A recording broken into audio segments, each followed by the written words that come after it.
بسم اللہ الرحمن الرحیم۔ السلام علیکم ورحمۃ اللہ وبرکاتہ۔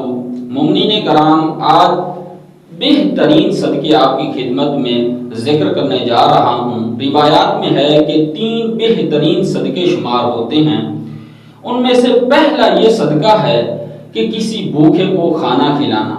امام جعفر صادق علیہ السلام ارشاد فرماتے ہیں کہ جو شخص بھی کسی بھوکے کو کھانا کھلائے اور بھوکا سیر ہو کر کھانا کھا لے تو اس کا اجر خداوند متعال کی ذات کے پاس ہے، اور اس کا اجر کسی مقرب فرشتے کو بھی معلوم نہیں اور کسی مرسل نبی کو بھی معلوم نہیں ہے۔ اور دوسرا صدقہ کہ کسی پیاسے کو پانی پلانا، فرمائے کہ یہ سب سے بہترین صدقہ ہے۔ امام جعفر صادق علیہ السلام فرماتے ہیں کہ جو شخص اس جگہ پر کسی پیاسے کو پانی پلائے جہاں پر پانی موجود ہو، تو فرمایا کہ گویا اس نے ایک غلام آزاد کیا اللہ کی راہ میں۔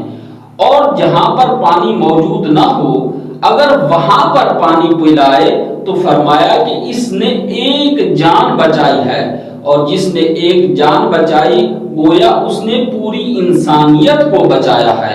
اور تیسرا جو بہترین صدقہ شمار ہوتا ہے وہ یہ ہے کہ کسی ننگے کو لباس عطا کرنا، اس کو لباس پہنانا۔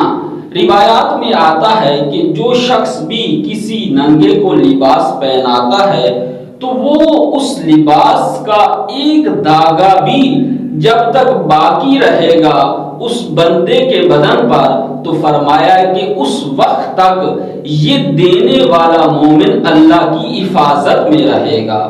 والسلام علیکم ورحمۃ اللہ وبرکاتہ۔